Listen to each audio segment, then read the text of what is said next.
Bom dia, meus irmãos, graça e a paz do Senhor Jesus seja contigo. Bem-vindo à nossa escola bíblica dominical. Que o Senhor te abençoe e te guarde em todo o tempo. Vamos abrir a nossa Bíblia no Salmo de número 119, que vai nos trazer uma palavra de Deus para essa manhã. Salmo 119.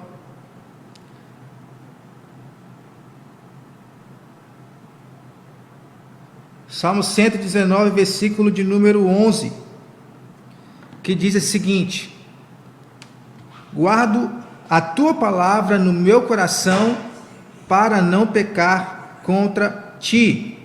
Glória a Deus, que bom que você está conosco assistindo a nossa escola bíblica dominical, né? Nós temos aqui hoje a escola bíblica da IPA, juntamente com a escola bíblica da congregação do Morobá, da igreja do Morobá. Então nós tomamos a decisão de unificar. Então o Morobá, que estava estudando o livro de Tiago, hoje iríamos começar o capítulo de número 2. Vai dar uma pausa, e a IPA aqui, que está estudando a revista Vitória na Adoração, também vai dar uma pausa, e hoje nós vamos estudar sobre a palavra de Deus. A palavra de Deus, que é escudo para as nossas vidas. Então vamos lá, vamos começar o nosso estudo sobre a Bíblia Sagrada. A Bíblia Sagrada, por que eu coloquei a Bíblia Sagrada dentro de um computador, de um tablet, de um notebook, de um celular? Porque ela chegou para a gente hoje de uma forma muito acessível, né? Hoje nós temos a Bíblia em vários idiomas, em várias traduções, a Bíblia está na rede. Mas para a Bíblia chegar na rede hoje, várias coisas tiveram que acontecer. Várias coisas aconteceram durante a história. Não foi assim do nada. A Bíblia não chegou na rede do nada. Por quê? Veja bem, vamos começar. O que é a Bíblia? A Bíblia é o livro mais vendido no mundo, é o best-seller. Todo mundo quer comprar a Bíblia. Está o livro mais vendido deste mundo. A Bíblia também é o livro mais queimado do mundo, o mais odiado. As pessoas se incomodam por causa da Bíblia. Esses dias um jovem veio falar comigo que ele estava em um ambiente onde as pessoas não eram cristãs, e ele era cristão, e ele levou sua Bíblia e começou a ler, e isso estava incomodando as pessoas que estavam à sua volta, porque ele não estava gostando daquela Bíblia, aquele rapaz ali lendo a Bíblia naquela situação. Então a Bíblia é o livro mais queimado, o livro mais odiado, é o livro mais lido no mundo também, é o livro mais comprado, é o livro mais odiado e é o livro mais amado do mundo. Nós amamos a Bíblia, nós, povo do Senhor, amamos a Bíblia. Mas o que é a Bíblia? Vamos ver aqui o que é a Bíblia, uma definição básica do que é a Bíblia. A Bíblia é o conjunto de livros que foram escritos por homens inspirados pelo Espírito Santo. Vemos aqui a palavra inspirados pelo Espírito Santo. Não foi escrito por homens do jeito que eles quiseram escrever. Uma definição básica da Bíblia. Ela tem algumas divisões, ela tem duas divisões principais. Uma delas é o Velho Testamento ou o Antigo Testamento, que é composto de 39 livros. Esses 39 livros descrevem a história da criação do povo de Israel. Israel até a vinda do Messias, até a vinda de Jesus. Havia uma promessa: viria aquele descendente da mulher que iria esmagar a cabeça da serpente. Todo o Antigo Testamento mostra a história até a vinda desse Messias, desse que viria esmagar a cabeça da serpente. Esse é o Antigo Testamento. O Velho Testamento, composto de 39 livros. Mas também tem uma outra divisão um pouco menor, que é o Novo Testamento, que é composto de 27 livros. O que compõe esse Novo Testamento? Ele descreve a história da vinda do Messias, a sua morte e a sua ressurreição, conta a história dos apóstolos, dos demais discípulos, conta a história da igreja primitiva, como que a igreja primitiva, como começou a igreja, se expandiu a igreja até chegar hoje, onde nós estamos, hoje na internet, e até a segunda vinda de Cristo. Essas são as duas principais divisões da Bíblia: Velho Testamento ou Antigo Testamento e o Novo Testamento. 39 livros no Velho Testamento, 27 livros no Novo Testamento. Essa é a divisão principal da Bíblia. Mas a linguagem da Bíblia, como que ela foi escrita, a linguagem original da Bíblia? A Bíblia foi escrita, o Antigo Testamento foi escrito predominantemente em hebraico, e alguns textos também em aramaico. O Novo Testamento ele foi escrito em língua grega, o grego que não é o mesmo grego que nós temos hoje lá na Grécia, um grego chamado grego koiné. Era um grego mais fácil de você poder entender, de você poder falar. E testamento, por que a palavra Antigo Testamento e Novo Testamento? O significado da palavra testamento é aliança, pacto ou acordo celebrado entre duas partes. Lembra do pacto feito com Adão? Né? Vocês podem comer de tudo aqui nesta terra, menos daquela árvore que vocês serão conhecedores do bem e do mal. Esse pacto deveria gerar uma obediência em Adão. Se ele desobedecesse, o pacto teria que ser quebrado.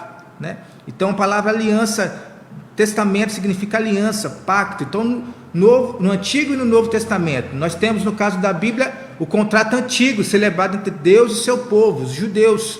E no Novo Testamento nós temos um novo pacto, celebrado entre Deus e os cristãos. Não são mais somente os judeus, que são o povo de Deus. E se alastrou judeus, gentios, samaritanos, até chegar a nós hoje.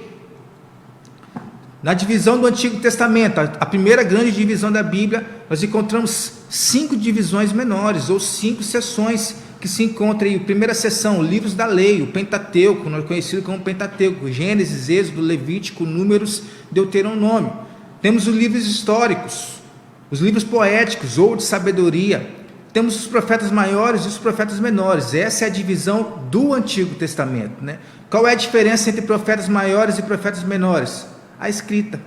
Os profetas maiores escreveram muitos mais capítulos. Os profetas menores são livros um pouco menores nos seus capítulos. E no Novo Testamento, a subdivisão do Novo Testamento. A primeira delas, evangelhos, biografias de Cristo, Mateus, Marcos, Lucas e João. Temos o livro histórico, Atos dos Apóstolos, como que a igreja começou e se expandiu na terra. Temos as epístolas paulinas, as cartas de Paulo, são 13 cartas de Paulo. Temos as epístolas gerais, né, final. E uma observação aí quanto à epístola de Hebreus, nós não temos uma certeza de sua autoria.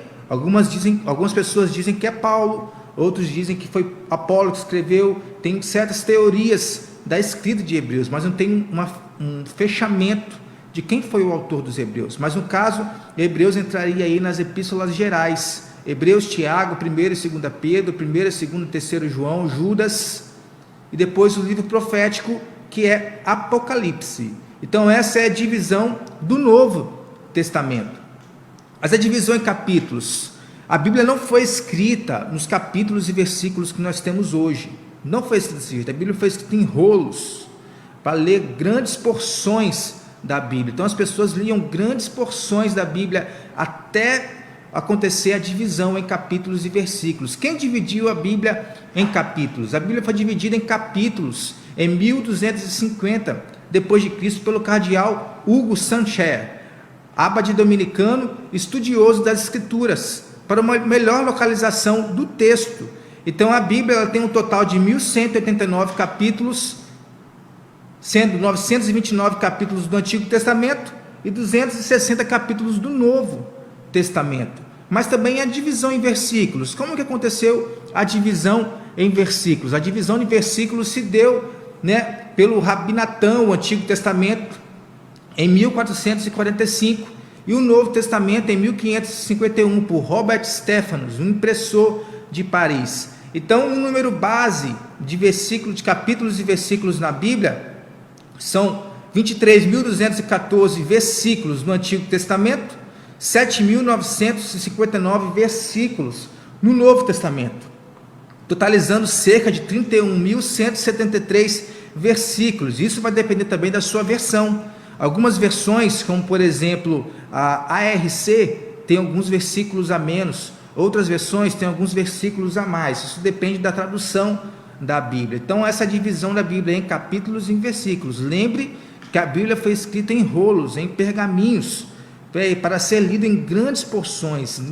Em uma sentada você lê grande porção da Bíblia. Ela não estava dividida em capítulos e em versículos como nós temos hoje. A divisão aconteceu posteriormente. Por que aconteceu essa divisão? Essas divisões foram feitas para facilitar a tarefa de citar a Bíblia, de citar as Escrituras, de procurar as Escrituras. Vem cá, quem nunca teve dificuldade em achar um profeta menor? Praticamente todo mundo teve dificuldade em achar um livro do profeta menor. O pastor fala, vamos abrir em Ageu. A gente fica um tempão procurando o livro de Ageu. Por quê? porque não é acostumado a ler o livro de Ageu, não achar o livro de Ageu. Aí quando pede para procurar, a gente tem dificuldade em procurar. Então a Bíblia foi facilitada, foi dividida em capítulos e versículos para poder facilitar de citar a Bíblia e também de procurar os livros da Bíblia. Mas aí a autoria da Bíblia, como que a Bíblia foi escrita, por quem que a Bíblia foi escrita? A Bíblia tem cerca de 40 escritores em um período aproximadamente de 16 séculos. Lembramos que antes de Cristo e depois de Cristo. Ela começou a ser escrita por volta do século X antes de Cristo, e os seus últimos textos no Novo Testamento foram terminados no fim do início do século I, começo do século II, depois de Cristo. Então cerca de 40 escritores escreveram a Bíblia. Nós temos que crer, e a Bíblia é um livro divino humano, assim como Cristo também é divino humano. Cristo é 100% homem, 100% Deus em sua natureza, e Deus utilizou especialmente homens separados para este fim e os inspirou a escrever o que fosse da sua vontade. Então a Bíblia é a vontade de Deus revelada para o seu povo. A Bíblia é onde nós encontramos a história de Deus, como que Deus quer ser adorado, como que Ele se revelou ao seu povo, como que Deus quer que o seu povo ande diante do mundo e diante dele. É isso que é a Bíblia. Então, 5 palavras são usadas para entendermos melhor o registro e ensino da Bíblia. 5 palavras para nós entendermos o que é Bíblia. Quando alguém te perguntar, por que você crê na Bíblia? Você vai usar essas 5 palavras para poder responder essa pessoa. Eu creio na Bíblia por quê? Você vai ter a resposta do porquê você crê na Bíblia. Vamos lá. Primeira palavra que você deve saber para poder responder o porquê que você crê na Bíblia. Se você crê na Bíblia. Porque a Bíblia é revelação de Deus. A Bíblia é revelação de Deus ao seu povo. É o ato pelo qual Deus se deu a conhecer ao homem. Porque por seu estado de pecado, o homem jamais chegaria a conhecer a Deus, O homem está perdido nos seus pecados e ele não consegue se chegar a Deus por vontade própria. O próprio Deus se revela ao homem através de quê? Através da palavra de Deus. Então a revelação é o ato de Deus pelo qual ele se deu a conhecer ao homem. Qual é a revelação que nós temos hoje? A revelação que nós temos hoje é a própria Bíblia. A Bíblia Sagrada é a revelação de Deus. Nós não temos que procurar a revelação de Deus em profecias, em palavras disso e palavras daquilo. Não, a Bíblia é a palavra de Deus, é a revelação de Deus para o homem. Uma outra palavra que você tem que saber sobre a Bíblia é inspiração. Por que eu creio na Bíblia? Porque a Bíblia é um livro inspirado por Deus. A origem da Escritura está em Deus e não no homem. Foi Deus quem inspirou homens de várias culturas, em várias épocas da história, para transcrever a sua palavra. E o Espírito Santo que guiou os escritores para registrarem os atos e as palavras do plano de Deus para a salvação. 2 textos ilustram bem isso, e nós vamos ver um pouco desses 2 textos daqui a pouquinho. Então a Bíblia se originou em Deus e não no homem, é a inspiração da Bíblia. O processo mediante o qual Deus nos concede a sua revelação, isso é inspiração. O processo, como que a Bíblia foi escrita, como que a Bíblia foi escrita para chegar a nós hoje. Por que eu creio na Bíblia? Porque a Bíblia é revelação de Deus, porque a Bíblia é inspirada por Deus. A característica mais importante da Bíblia não é a sua estrutura, Antigo Testamento, Novo Testamento, nem a sua forma. Algumas Bíblias são maiores do que as outras, algumas Bíblias são comentadas, não é isso. Mas a característica mais importante da Bíblia é o fato de ela ter sido inspirada por Deus. E essa é a característica mais importante da Bíblia. E quando nós falamos de inspiração, não se trata de inspiração poética. Temos poesia na Bíblia. Mas quando nós falamos de inspiração, se trata da autoridade divina, a autoridade de Deus. A Bíblia, ela foi literalmente soprada por Deus. Deus soprou o que ele queria que fosse escrito, mas ele levou em consideração também o homem, a cultura do homem, o intelecto do homem, como que o homem viveu, mas ela foi soprada por Deus. Tudo que nós temos hoje na Bíblia foi soprado por Deus. Então a Bíblia, nós vamos ver aí 2 textos básicos que nos ajudam a esclarecer melhor essa inspiração da Bíblia. O primeiro deles, queria que você ligasse a sua Bíblia aí, ou abrisse a sua Bíblia, se você está com a Bíblia aberta, que se encontra no livro de 2 Timóteo, no capítulo de número 3, no versículo de número 16. Eu vou ler esse versículo aqui, porque nós não temos como ler toda a igreja junto, né? Nós podemos até tentar fazer um exercício, mas nós estamos aqui na internet, então eu vou ler aqui este versículo, que diz o seguinte: toda a escritura é inspirada por Deus e útil para o ensino, para a repreensão, para a correção, para a educação na justiça, a fim de que o servo de Deus seja perfeito e perfeitamente habilitado para toda boa obra. Então, o que esse texto quer nos mostrar? Esse texto de 2 Timóteo 3,16 quer nos mostrar que o texto foi soprado por Deus. Quando ele diz toda a palavra, toda a escritura, é tanto o Antigo Testamento quanto o Novo Testamento, que foi soprado por Deus. A palavra grega aí, theopneustos, essa é a palavra grega para significar o sopro de Deus. A Bíblia foi soprada por Deus. Então, por isso, a Bíblia foi dotada de autoridade divina para o pensamento e para a vida do crente. Por que nós temos que crer na Bíblia e se envolver com a Bíblia? Porque a Bíblia nos habilita, a Bíblia nos ensina, nos repreende, nos corrige, nos exorta, né? E nos habilita a sermos perfeitos para a obra de Cristo. Então este é um texto. O outro texto se encontra em 2 Pedro, no capítulo 1, no versículo 21. Vamos abrir lá, 2 Pedro, capítulo 1, no versículo 21. Neste texto diz o seguinte, eu estou lendo aqui na versão NAA, Nova Almeida Atualizada, que diz o seguinte: porque nunca jamais qualquer profecia foi dada por vontade humana, entretanto, homens falaram da parte de Deus, movidos pelo Espírito Santo. Então você está vendo só? A Bíblia foi inspirada por Deus, nada saiu da cabeça do homem. Não é a Bíblia não é a vontade do homem, não é a escrita do homem, mas é a vontade de Deus, é a escrita de Deus. Então nós vemos que nesse texto, que os profetas eram homens eles tinham uma mensagem, mas essa mensagem não se originava do seu próprio coração, do seu próprio impulso, do seu próprio intelecto, mas essa mensagem foi soprada pelo Espírito Santo, foi soprada por Deus para os homens. Então nenhuma profecia humana foi dada por homens, mas somente pelo Espírito Santo de Deus. Esses dois textos são textos principais para nós entendermos a inspiração da Bíblia, a inspiração da Escritura Sagrada.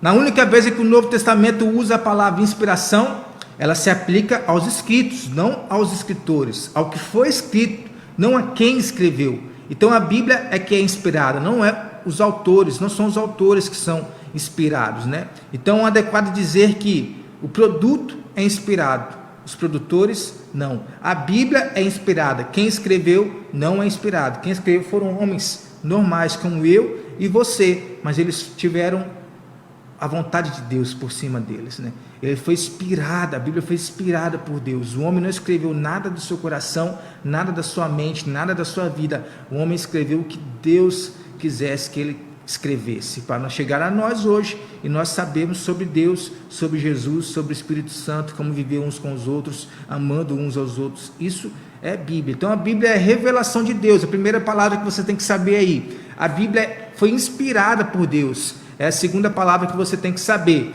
inspiração dos originais, não das cópias. A inspiração e a consequente autoridade da Bíblia não se estende a todas as cópias e as traduções da Bíblia, somente aos manuscritos originais, conhecidos por autógrafos, que foram inspirados por Deus. O que nós temos hoje são traduções dos melhores manuscritos, né? O original mesmo nós não temos mais, conhecido como autógrafos, que foi escrito em hebraico, aramaico e grego, nós não temos mais, mas nós temos originais fiéis a esses autógrafos, e daí que saiu a Bíblia para chegar a nós hoje. Terceira palavra que nós temos que saber, iluminação. A Bíblia é a iluminação de Deus para o seu povo. A Bíblia é a ação do Espírito Santo na mente do homem, a fim de compreender as vontades reveladas. Sem iluminação, o pecador jamais chegaria a conhecer a verdade revelada de Deus. Sem iluminação. Então a iluminação é aquilo que nos dá entendimento do que nós estamos lendo na Bíblia, do que nós estamos vendo na Bíblia, como que nós entendemos o que foi escrito na Bíblia. É o Espírito Santo que nos ensina, é o Espírito Santo que nos capacita a entender o texto bíblico, a vontade de Deus para o seu povo, e isso se dá através da iluminação do Espírito Santo. Os autores do Novo Testamento frequentemente afirmam que a capacidade de compreender corretamente as Escrituras é mais moral do que intelectual. Então nós temos que ter uma coisa aqui em mente, né? Nós não temos que ter a Bíblia só na mente, só na cuca legal. Nós temos que ter a Bíblia no pé, na prática, no coração, no falar, no andar, no olhar, no ouvir, porque a compreensão da Bíblia é mais moral do que intelectual. Tem muita gente que tem a Bíblia na mente, mas não tem no coração. Os seus pés não são formosos porque não anunciam a salvação de Deus, né? Então nós temos que ter o equilíbrio aí da mente com o coração, com os pés, com a boca, com os ouvidos, com os olhos, com as mãos, né? Porque a compreensão da Bíblia é mais moral do que intelectual. Se eu souber muito da Bíblia, mas não tiver a prática, nada vai adiantar. Se eu tiver muita prática da Bíblia, mas não saber nada da Bíblia, né, também não vai adiantar. Então nós temos que haver um equilíbrio entre o intelecto e a prática, entre saber a Bíblia e praticar a Bíblia. Todas as coisas necessárias para a salvação e para a nossa vida e crescimento cristão encontram-se na Bíblia. Então tudo que nós precisamos saber, como viver neste mundo, como que nós devemos viver neste mundo, qual que é a nossa cosmovisão de mundo, nós encontramos na Bíblia. É a Bíblia que nos dá essa direção, e nós só entendemos porque o Espírito Santo nos ilumina a compreender a palavra de Deus. Uma quarta palavra que nós precisamos saber sobre a Bíblia é a sua autoridade, a autoridade divina, né? As igrejas evangélicas, nós costumamos sustentar, falar, né, já virou um jargão, que a Bíblia é a regra de fé e prática única e infalível do cristão, né? Mas muitas vezes isso só está na teoria, né? Mas isso significa que nós encontramos nela toda a orientação para a nossa fé, para a nossa conduta, para a nossa doutrina e para a nossa vida. Nós encontramos na Bíblia, por isso que ela é a única regra de fé e prática do crente. Mas ela tem uma autoridade. A autoridade da Bíblia não está no homem, a autoridade da Bíblia está em Deus. Por quê? Porque a Bíblia ela fala em nome de Deus. Vários textos vêm dizendo assim diz o Senhor. Isso equivale a mais de 2.000 textos. Só no Antigo Testamento tem essa frase, assim diz o Senhor, porque era o Senhor quem estava falando. Os profetas não tinham uma mensagem vinda deles, os profetas tinham uma mensagem vinda do Senhor. Então a Bíblia fala em nome de Deus, por isso que nós podemos crer na autoridade da Bíblia.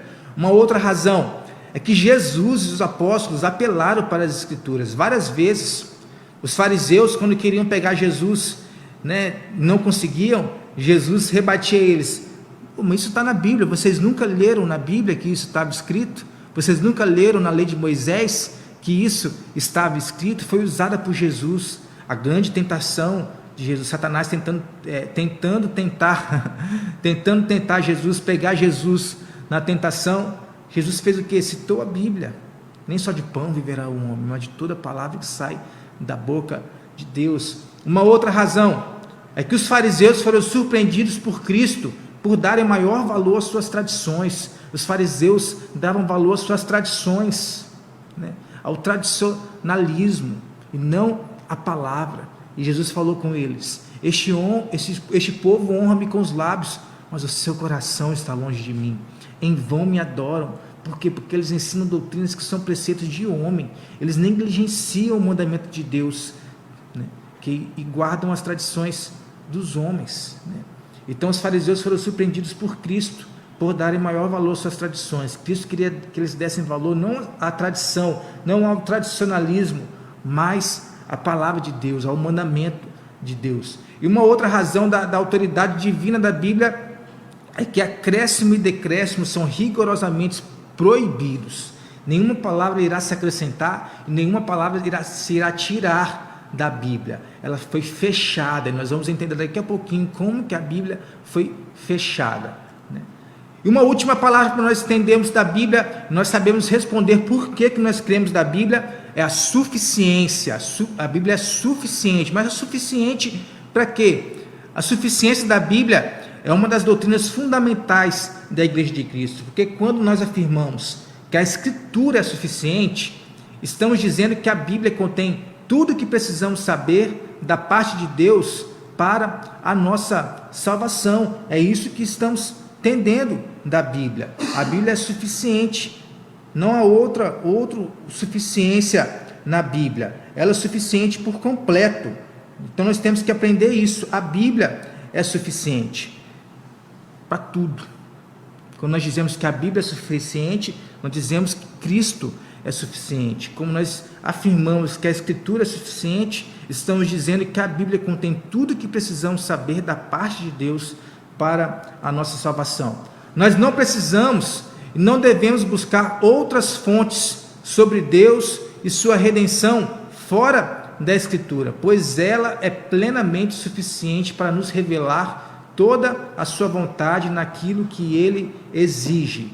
Então, não há outro lugar para nós sabermos a vontade de Deus. A Bíblia nos mostra a vontade de Deus. Nós não precisamos procurar profecias, rodopios, nada. A Bíblia é suficiente para isso.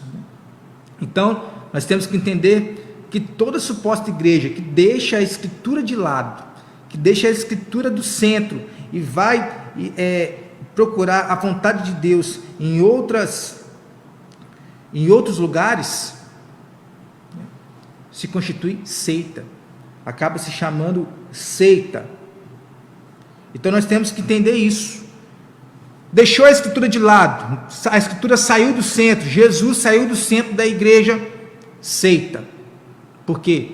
Porque não perdeu os seus valores, perdeu o seu princípio, perdeu a sua suficiência. Então dizer que as Escrituras são suficientes significa dizer que a Bíblia contém todas as palavras divinas que Deus quis dar ao seu povo em cada estágio da história da redenção, e que hoje contém todas as palavras de Deus que precisamos para a nossa salvação, para que de maneira perfeita em Deus nós possamos confiar e obedecer. É por isso que nós cremos na Bíblia, é por isso que nós cremos que a Bíblia... Por que nós cremos na Bíblia? Se alguém te perguntar um dia, por que você crê na Bíblia? Porque a Bíblia é revelação de Deus, a Bíblia foi inspirada por Deus, a Bíblia é iluminação de Deus, a Bíblia é autoridade, tem autoridade de Deus, e a Bíblia é suficiente para me trazer a salvação. Para ser salvo, só preciso crer em Cristo, crer na Bíblia, crer no nosso Senhor. Então, nós temos a Bíblia hoje, e você está vendo essa palavrinha aí, cânon. O que significa isso? O que é o cânon? É o cânon da Bíblia. Nós vamos ver que a Bíblia foi fechada em 39 livros do Velho Testamento e 27 livros do Novo Testamento. Mas como que se deu isso? Isso que nós vamos entender aqui no cânon, o cânon da Bíblia. Que livros fazem parte da Bíblia? Que diremos a respeito dos chamados livros ausentes ou livros apócrifos, que nós conhecemos aí? Como foi que a Bíblia veio a ser composta de 66 livros? Isso nós entendemos através do cânon da Bíblia. Mas o que significa um cânon? Vem do grego canon, que significa cana ou régua, e do hebraico cané, vara ou cana de medir. Esse é o significado da palavra cânon. Aí nós temos a canonização. Canonização é diferente de cânon. A canonização é o processo pelo qual a Bíblia recebeu a sua aceitação divina, referindo-se a padrão ou regra de conduta. A canonização é o que nós temos hoje, a Bíblia, 66 livros, e a Bíblia foi fechada, o cânon da Bíblia está fechado, nada se acrescenta e nada se tira, nenhum livro se acrescenta e nenhum livro se tira. Os princípios de descoberta da canonicidade, como que se deu, como que um livro se dizia que um livro ele era inspirado por Deus, foi escrito por Deus, não por homens, né? Nunca deixaram de existir falsos livros e falsas mensagens, nunca, né? Heresias não são da época de hoje. Heresias já aconteciam lá atrás, na época bíblica, já existia heresias, já existia falsos livros contando uma falsa história de Deus, uma falsa história de Jesus. E por representarem ameaça constante, porque muitas pessoas estavam seguindo esses falsos livros, esses falsos profetas, essas falsas mensagens, como hoje se faz também. e por representarem ameaça constante, fez necessário que o povo de Deus revisse cuidadosamente a sua coleção de livros sagrados. Então, se dava este processo? Nós tínhamos alguns passos, 5 critérios básicos presentes no processo, para entender se um livro ele era inspirado por Deus, ou se ele não era inspirado por Deus. Existia um processo. O que fazia parte desse processo? Como que esse processo se dava? Em primeiro lugar, o livro é autorizado? Afirma vir da parte de Deus? Na parte autoridade, nós vimos que mais de 2.000 vezes, só no Antigo Testamento, nós temos a frase, assim diz o Senhor. Então, esse livro é autorizado, afirma vir da parte de Deus? Esse livro é profético, foi escrito por um profeta de Deus, um servo de Deus. Esse livro, ele é digno de confiança? Ele fala a verdade acerca de Deus, do homem, etc. As histórias batem, né? Nós temos um princípio de interpretação da Bíblia, que se chama analogia da fé, ou seja, a Bíblia interpreta a Bíblia. Nós vamos ver, provavelmente na sua Bíblia tem aquelas notas de rodapé, que te levam de um texto a outro, que são textos complementares um do outro. Então nós vamos ver, a Bíblia é digna de confiança, o texto que foi escrito é digno de confiança, ele fala a verdade acerca de Deus e fala a verdade acerca do homem. Era um critério. Outro critério, é um livro dinâmico, possui o poder de Deus que transforma vidas. E o último critério, esse livro ele é aceito pelo povo de Deus para o qual ele foi originariamente escrito. Paulo escreveu cartas aos Filipenses, Colossenses, Filipos, Colossos. Ele foi aceito por aqueles povos, né? Ele foi reconhecido como proveniente de Deus. Então eles fizeram os critérios para que um livro ele fosse aceito como um livro de Deus e fizesse parte do cânon bíblico para poder combater as heresias e os falsos livros que estavam sendo disseminados pelo povo. Então, a natureza dinâmica de um livro, o que é isso? É a capacidade do texto de transformar vidas. Nós vemos lá em Hebreus capítulo 4, no versículo 12, que a palavra de Deus é viva e eficaz, e mais cortante do que qualquer espada de 2 gumes. E ela separa alma e espírito, juntas e medulas. Ela é apta para discernir os propósitos e os desejos do nosso coração. É a palavra de Deus. Então, o livro transforma vidas? Transforma, entrava no cânon. A palavra de Deus hoje, completa, ela transforma vidas. É o único instrumento de transformação de vidas que nós temos neste mundo. Então, a natureza dinâmica de um livro é a capacidade dele em transformar vidas. O resultado é que ela pode ser usada, 2 Timóteo 3,16, para ensinar, para repreender, para corrigir e para instruir em justiça. Outra coisa, aceitação de um livro. Como que se dava a aceitação de um livro, né? A marca final de um documento escrito autorizado é o reconhecimento pelo povo de Deus, ao qual originariamente ele havia sido destinado. O livro foi destinado aos filipenses, o povo de Filipos. Aquele livro, ele tinha o reconhecimento daquele povo? Tinha. Então é um livro sagrado. Se determinado livro fosse recebido, por exemplo, pelos filipenses, o povo de Filipos, ele fosse coligido e usado como obra de Deus pelas pessoas a quem foi originariamente escrito, ficava comprovada a sua canonicidade. E assim o cânon foi sendo fechado, o cânon do Antigo Testamento e o cânon do Novo Testamento. O desenvolvimento do cânon do Antigo Testamento, como que se deu, né? O primeiro fator significativo no desenvolvimento do cânon do Antigo Testamento foi a coleção progressiva dos livros proféticos, como que foi sendo escrito os livros proféticos, como que as histórias, elas batiam uma história de um livro com a história da outra. Então, tais livros foram preservados como escritos divinos autorizados, né? Então, a Bíblia foi escrita e ela foi guardada na arca, por exemplo. Nós vemos a história de um rei, eu não lembro agora o nome dele, se não me engano foi o rei Ezequias, não tenho certeza, se foi Josias, que achou a Bíblia Sagrada dentro do templo, né? Tirou a poeira da Bíblia, do escrito sagrado, e leu para todo o povo. A Bíblia foi escrita, ela foi coligida e ela foi preservada, para que nada viesse a ser acrescentado e nem tirado do escrito bíblico. E o desenvolvimento do cânon no Novo Testamento, como que se deu o desenvolvimento do cânon no Novo Testamento, né? Fechou os 27 livros, os 27 livros tiveram reconhecimento do povo de Deus, ok, não houve mais movimento dentro do cristianismo no sentido de acrescentar ou eliminar livros. Falsas doutrinas, heresias, falsos livros estavam sendo disseminados entre o povo. Então o povo de Deus foi e fechou aqueles livros que foram considerados livros inspirados por Deus. E aí não houve mais discussão sobre isso. As heresias não conseguiam mais entrar, as falsas doutrinas não conseguiam mais entrar. Por quê? Porque o cânon estava fechado.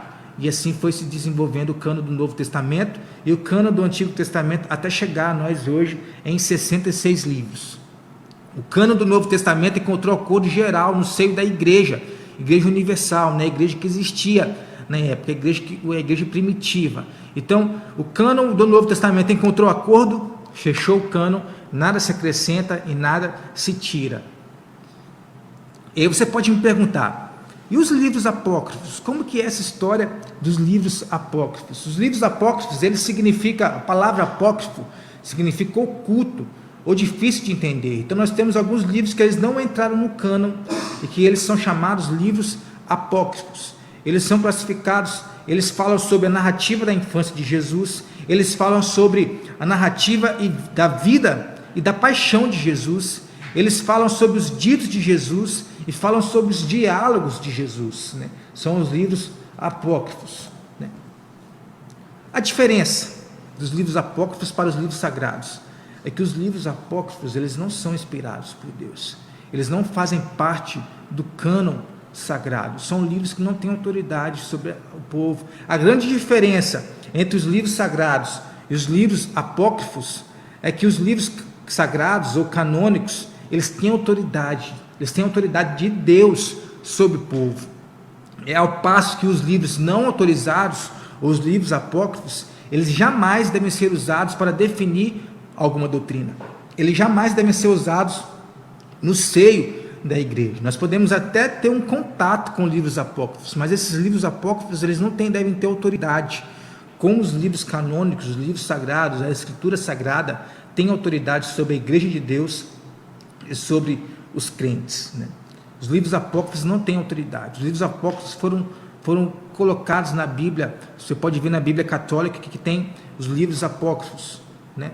Mas eles foram colocados por um concílio lá, de maldade. Mas eles não têm autoridade. A Bíblia se constitui de 66 livros, são os livros sagrados. Os livros apócrifos não fazem parte do cânon bíblico, não fazem parte do cânon sagrado. São livros que não têm autoridade sobre nós. Os livros geralmente chamados apócrifos, não sendo de inspiração divina, não fazem parte do cânon da Escritura. Eles não têm autoridade na igreja de Deus. Eles não podem ser aprovados e empregados, senão como escritos humanos. Isso aí é a confissão de fé de Westminster, a confissão da nossa igreja, que diz no capítulo 1, no inciso 3, né, que os livros geralmente chamados apócrifos, eles não têm inspiração divina, eles não têm autoridade divina, eles não são suficientes, eles não são a revelação de Deus, né? Eles não fazem parte do cânon da Escritura e não são, portanto, de autoridade na igreja de Deus, e nem de modo algum podem ser aprovados ou empregados, senão como escritos humanos. A confissão de Westminster que diz isso. Então nós chegamos aí a uma outra parte do nosso estudo, a importância da leitura da Bíblia. Por que eu tenho que ler a Bíblia? Vou te fazer uma pergunta aqui, você provavelmente vai saber responder. Essa pergunta aí: você já passou vergonha por não achar um livro ou uma passagem em sua Bíblia? Eu já. Você também provavelmente já passou vergonha por não achar um livro da Bíblia rápido. Por que isso se dá? Porque normalmente nós manejamos com mais facilidade aquilo que nos é familiar, aquilo que nós conhecemos bem. E só maneja bem a Bíblia quem se importa com ela, quem se dedica na sua leitura, quem se dedica no envolvimento com a Bíblia. Só se maneja bem quem tem intimidade com a Bíblia, quem se relaciona com a Bíblia. Então nós vamos ver que a leitura da Bíblia é fator seguro para a avaliação da vida espiritual do crente. A sua leitura regular indica com muita segurança se o crente ele é espiritualmente forte ou espiritualmente fraco. É a Bíblia, é o envolvimento com a Bíblia que vai nos mostrar isso. E aí nós podemos dizer que a Bíblia, ela nos torna sábios para a salvação, pois contém toda a sabedoria de Deus revelada, iluminada e faz prosperar. Jovem, como é que você pode guardar puro o seu caminho? Através da Bíblia. Lâmpada para os meus pés e luz. É a palavra de Deus. Luz para o meu caminho. É a palavra de Deus. Guardei a palavra no meu coração, para não pecar contra o Senhor. É a Bíblia nos torna sábios para a salvação, pois contém a sabedoria de Deus revelada ao seu povo. Então, um princípio, por que você tem que ler a Bíblia? Por que você tem que se envolver com a Bíblia? É porque a Bíblia, ela me preserva contra os ataques da dúvida. Aí nós podemos ver, aí abra comigo a sua Bíblia, lá no livro de Lucas, no versículo de número 4, vou abrir aqui no meu celular, Lucas no versículo de número 4, nós vemos, no capítulo de número 4, nós vemos a tentação de Jesus, Jesus sendo tentado pelo diabo, e aí nós vemos lá que Jesus no capítulo 3, no versículo 3, ele diz para o diabo, aliás, o diabo diz para Jesus, no versículo 3, se você é filho de Deus, mande que esta pedra vire pão. E como que Jesus respondeu?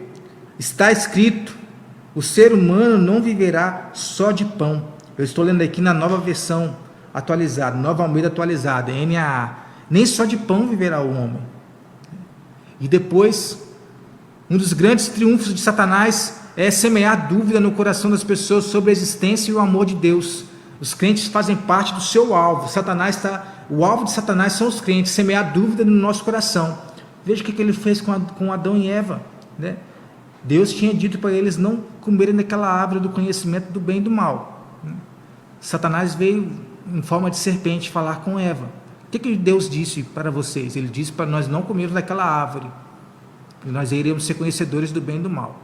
Ah, é? Duvido. Se vocês comerem daquela árvore, vocês vão ser como Deus, como Ele, sabedores de todas as coisas, plantando a dúvida no coração. Deus falou para não ler, para não comer. Satanás falou para comer, porque seria como Deus. Plantou a dúvida, e Eva comeu, e Adão comeu, e a queda aconteceu e chegou até nós. Hoje vai chegar nas próximas gerações também.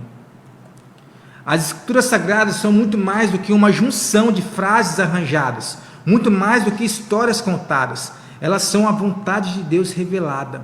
É o que faz o universo se movimentar. É aquela voz que traz ordem aos fatos e gera vida. É a palavra de Deus. Então eu tenho que me envolver com a Bíblia, porque ela me preserva contra os ataques da dúvida que Satanás tenta plantar no meu coração. Uma outra coisa que a Bíblia faz a partir do meu envolvimento com ela, vamos passar aqui. A Bíblia, ela é munição para contra-argumentar. 1 Pedro no capítulo 3, no versículo 15, vai dizer: santificai a Cristo Senhor no nosso coração, no seu coração, como Senhor no seu coração, para que você saiba responder a razão da esperança que há em ti, que há em você. Qual que é a razão da esperança que há em nós? É Cristo. E quando nós sofremos ataques do mundo, quando nós sofremos ataques daquelas pessoas que não creem na palavra de Deus, quando nós sofremos ataques de Satanás, nós temos que saber como contra-argumentar. E nós só vamos saber como contra-argumentar se nós conhecermos a Bíblia, se nós tivermos envolvimento com a palavra de Deus. Aí nós vamos saber contra-argumentar e responder a razão da esperança que há em nós. Então a Bíblia, ela me dá essa munição para contra-argumentar. No mesmo capítulo de Lucas, no capítulo 4, vai dizer: as Escrituras Sagradas afirmam que o ser humano não vive só de pão. Jesus respondeu: as Escrituras Sagradas afirmam, adore o Senhor seu Deus e sirva somente a Ele. Uma outra resposta de Jesus: as Escrituras Sagradas afirmam, não ponham à prova o Senhor seu Deus. Jesus, sempre que Satanás vinha argumentar contra ele, Jesus vinha com uma contra-argumentação baseada na palavra de Deus. Nem só de pão vive o homem. Adore somente o Senhor seu Deus e sirva somente a Ele. Não ponham à prova o Senhor seu Deus. Isso nós encontramos no livro de Lucas, no Evangelho de Lucas, no capítulo de número 4. Então, Jesus, ele está nos ensinando a importância de termos em nós a palavra escrita e revelada, a palavra viva para respondermos aos ataques do inimigo. E nós podemos destacar o valor do conhecimento e do entendimento da palavra de Deus. É só assim que nós vamos contra-argumentar com a palavra de Deus. É só tendo a palavra de Deus na minha mente, no meu coração, para conseguir contra-argumentar contra as várias provas do inimigo, contra as várias tentações do inimigo que vem, contra vários ataques do inimigo que vem contra a nossa vida, contra o nosso ser, contra a nossa fé. Então a Bíblia também, ela me prepara para resistir à oferta de um poder paralelo.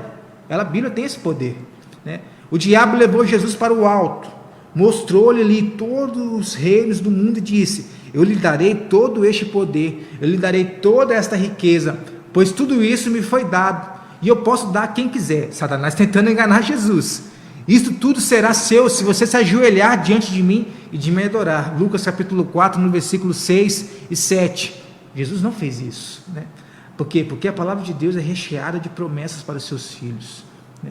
E o desconhecimento da palavra de Deus pode levá-los a considerar tais propostas do poder paralelo. Faz isso aqui, pega esse suborninho aqui, é tão pouquinho, 10 centavos, 15 centavos, né?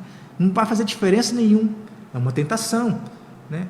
Faz isso, não é pecado fazer isso não é pecado você fazer isso não, nada a ver. Hoje nós estamos num tempo de nada a ver, não tem nada a ver você fazer isso, né? Outras pessoas fazem, por que você não pode fazer, né? Então Jesus, ele nos ensina aqui que quem se alimenta da palavra de Deus tem acesso ao verdadeiro poder. E aí dessa forma, quando vier uma proposta dessa, essa proposta vai ser rejeitada. Por quê? Porque eu estou cheio da palavra de Deus, né? Eu costumo dizer que as tentações, as provações, elas vêm até nós para nos mostrar se nós estamos cheios de nós mesmos ou se nós estamos cheios de Deus. Se nós estamos cheios de Deus, nós vamos resistir à tentação.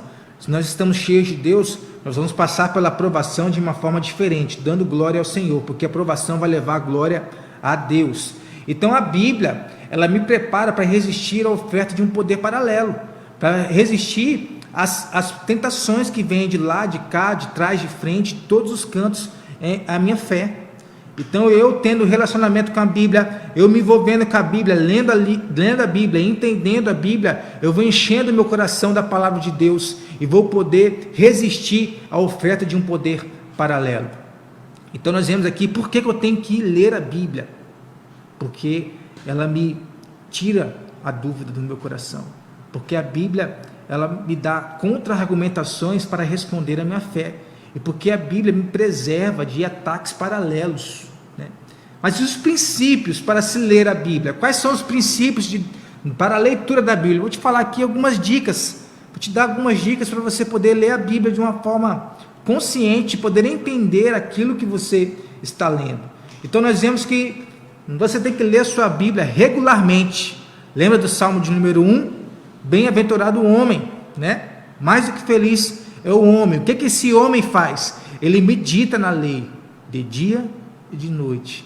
Ele lê a palavra de Deus, ele lê regularmente e com atenção a sua Bíblia. Então nós temos que ler a Bíblia todos os dias, porque ela é um alimento para a nossa alma. E assim como o nosso corpo precisa de alimento material, nós precisamos comer, né? Nossa alma também precisa de alimento espiritual.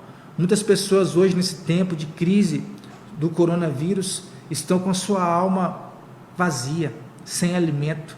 Muitos crentes estão com a sua alma vazia, sem o alimento. O corpo tem até alimento, estão alimentando o corpo, mas a sua alma está vazia.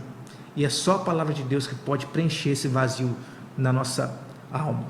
Então leia regularmente a sua Bíblia e com atenção, mas também leia metodicamente a sua Bíblia, né? 2 recomendações necessárias, pega ela aí. A primeira: leia cada livro do princípio ao fim. Começou um livro, termine. Alguns livros têm capítulos tão pequenos, 4 capítulos, 3 capítulos. Começou, termine. Não adquire o hábito de satisfazer-se apenas com versículos isolados da Bíblia. Lembre que a Bíblia não é uma caixinha de promessas. A Bíblia é o livro de Deus, né? E isso não bastará para o seu alimento diário. Promessas, caixinha de promessa, não te alimenta para o dia. Então nós temos que ler o livro, a Bíblia, né? Hoje eu já leio a Bíblia várias vezes, né? Hoje eu faço 2 tipos de leitura. Eu ouço a Bíblia e também leio a Bíblia. Então eu estou tendo contato com a Bíblia tanto no áudio quanto no visual. Então eu leio do princípio ao fim. Não importa se você vai ler de Gênesis, Apocalipse, se você vai começar pelo Novo Testamento, se você vai ler só o Antigo Testamento, se você vai ler em ordem cronológica. Hoje eu leio a Bíblia em ordem cronológica, né? Não importa, você tem que começar e terminar. E também outro princípio aí, pega uma outra dica: leia começando dos livros mais simples para os mais difíceis. Quando uma pessoa que não tem contato com a Bíblia, ela me pergunta: Roninho, qual livro da Bíblia você me indica ler para eu começar a ler? Eu sempre indico: leia o Evangelho de João ou leia o Evangelho de Marcos, para você poder entender um pouco da história de Jesus e depois você ir para outros livros mais difíceis, maiores também, né? Então leia começando dos livros mais simples. Se você não é acostumado a ter o contato com a Bíblia, leia dos livros mais simples para os mais difíceis. Eu fiz discipulado esses tempos atrás com 5 adolescentes. Eles nunca tinham lido a Bíblia.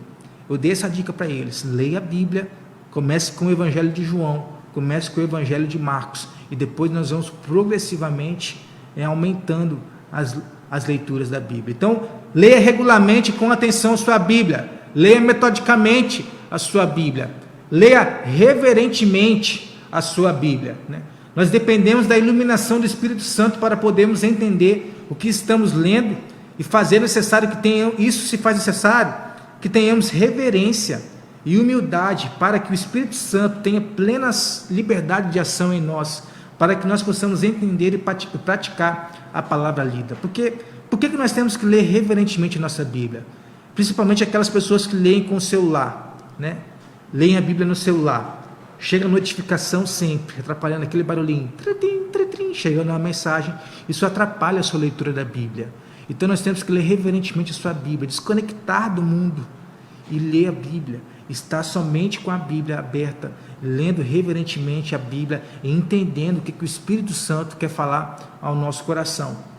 Em conclusão, para concluir o nosso estudo, nós vimos a estrutura da Bíblia, como que ela foi formada, divisão da Bíblia.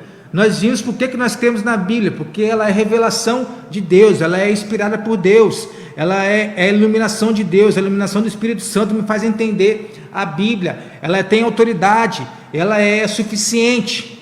Nós vimos como que aconteceu o fechamento do cânon da Bíblia, em princípios, por que eu tenho que ler a Bíblia e como ler a Bíblia. E agora nós concluímos o nosso estudo de hoje, né? A Escritura, ela deve ser posta em prática. A Escritura, a Bíblia, é um livro que exala o amor, exala a vida e a graça de Deus, né? Aqueles que constroem as suas vidas sobre esta palavra, certamente estarão construindo sobre a rocha. Lembra do que Jesus disse, né? Quem fundamenta a sua casa na areia, vem a tempestade, vem os ventos e a sua casa cai. Mas quem fundamenta a sua casa sobre a rocha, vem as tempestades, vem os vendavais e a sua casa permanece firme, inabalável. Isso acontece porque nós construímos a nossa rocha, construímos a nossa casa sobre o fundamento firme e sólido que é a palavra de Deus, que é o próprio Cristo. Então nós temos que conhecer e anunciar a palavra a todos os homens. Nós temos que amar a palavra de Deus. A palavra de Deus tem que ser o nosso verdadeiro amor. Cristo tem que ser o nosso verdadeiro amor. O Senhor tem que ser o nosso verdadeiro amor. Nós temos que amar a palavra de Deus mais do que todas as coisas, né? Há uma frase que eu gosto muito do Billy Graham. Ele diz: leia a Bíblia para ser sábio, creia para ser salvo e pratique para ser santo. A Bíblia não tem que estar somente no meu intelecto para eu ter sabedoria, para eu ter conhecimento, né? A Bíblia também tem que estar na prática. Eu tenho que praticar, eu tenho que me santificar, eu tenho que crer no Senhor Jesus para ser salvo, né? A Bíblia não foi nos dada para aumentar o nosso conhecimento, mas a Bíblia foi nos dada para mudar as nossas vidas. A palavra de Deus mudou a minha vida, a palavra de Deus mudou a sua vida, crente. A sua vida foi mudada pela palavra de Deus. Então não é só conhecimento, é transformação de vida. Por isso que a Bíblia nos foi dada para transformar a nossa vida, transformar a nossa história. Eu queria contar uma história para você, para nós encerrarmos, de um ateu que chegou nas Ilhas Fiji, e ele cria no darwinismo, na evolução. Então ele chegou naquela ilha, né, metendo pau no cristianismo, desculpa a expressão, falando muito mal do cristianismo, né, falando que o cristianismo não prestava, que Jesus não existia, ele era um ateu, não cria em Cristo, e ele foi evidenciando as obras de Darwin, o evolucionismo. Chegou uma hora que o líder daquela tribo chegou para ele e apontou um caldeirão. Você está vendo aquele caldeirão ali?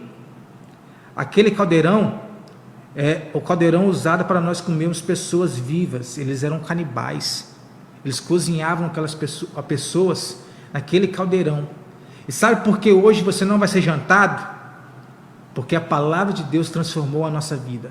Então hoje, você, ao invés de você ser jantado, você vai jantar conosco. Por quê? Porque a palavra de Deus mudou a nossa vida, mudou a nossa história. Nós não somos mais canibais, nós somos filhos de Deus. Então você, ateu, hoje não vai ser jantado, você vai jantar conosco, comer conosco à mesa. É a palavra de Deus que transformou a vida daqueles homens. É a palavra de Deus que transforma a minha e a sua história. Então, nesse tempo que nós estamos passando de quarentena, que nós não podemos cultuar publicamente, nós não podemos estar em aglomeração de pessoas, lembre que a palavra de Deus é sua ajuda. A palavra de Deus é aquilo que você tem para poder estar perto de Deus. A palavra de Deus é tudo que você tem neste tempo de quarentena. Está em casa, se debruça sobre a palavra de Deus. Está trabalhando, você que não tem como parar, o ideal é que ficasse em casa, pelo que nós estamos sendo aconselhados, mas também se debruce sobre a palavra de Deus. Ela é viva e eficaz, é ela que traz mudança para o nosso coração. E este era o estudo que nós queríamos trazer aqui hoje, para a Igreja Presbiteriana de Aracruz, para a Igreja Presbiteriana do Morobá, congregação aqui da nossa igreja. A Bíblia, por que eu tenho que crer na Bíblia? Como que a Bíblia foi dividida, como que a Bíblia foi fechada? A Bíblia é o livro mais espetacular do mundo, não tem outro livro como a Bíblia. Você pode ler muitos livros deste mundo que falam sobre vários assuntos, mas o livro mais espetacular do mundo é a Bíblia, é sobre a Bíblia que nós devemos nos debruçar.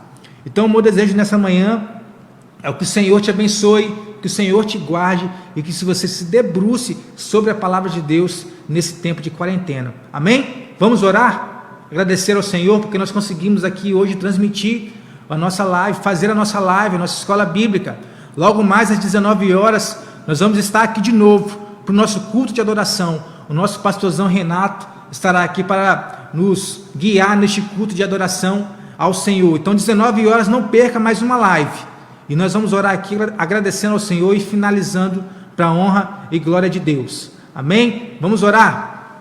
Jesus, nós te damos graças, ó Deus. Por quê? Porque o Senhor tem sido bom para conosco. O Senhor é bom para conosco mesmo neste tempo de quarentena, meu Deus. Muito obrigado, meu Deus. Ó Deus, que o Senhor possa abençoar essa igreja, a sua igreja, Deus. Possa fortalecer a sua igreja neste tempo. Que quando nós possamos voltar a cultuar publicamente ao Senhor, a sua igreja possa estar muito mais forte do que quando ela entrou nesse tempo de quarentena, meu Deus. Em nome de Jesus, não deixe esse vírus, meu Pai, se espalhar e fazer estrago no nosso país. Dissipa esse vírus onde ele está agora, meu Deus. O Senhor tem poder para fazer isso. Nós cremos nisso, meu Pai. O Senhor possa guardar a nossa vida, guardar o nosso coração, nos livrar de todo mal, guardar a nossa mente, Senhor. Guardar a mente daquela pessoa que está em casa ociosa, Deus. Que está em casa ansiosa, Pai. Que está em casa, Deus, sem coragem, Deus. Está em casa, meu Pai, sem condições financeiras, está em casa às vezes sem alimento, que o Senhor possa abençoar a vida daquela pessoa, cuidar daquela pessoa, meu Deus, tratar a vida daquela pessoa, Deus, cuidar do seu coração, cuidar da sua vida, fortalecer a sua mente, Deus. O Senhor é uma torre segura e nós corremos para o Senhor, porque nós cremos no Senhor e nós cremos que esse período também vai passar, Deus. Vai passar o mais rápido possível, porque o Senhor está no controle de todas as coisas, Deus. Nós queremos te agradecer nesta manhã por essa escola bíblica, onde aprendemos sobre a palavra do Senhor. Que o Senhor possa nos abençoar no restante do nosso dia e que nós possamos chegar aqui hoje às 19 horas para cultuar ao Senhor novamente, Deus. Nós fazemos esta oração agradecidos ao nome do Senhor Jesus. Amém. Então que o Senhor te abençoe em todo o tempo e um abraço.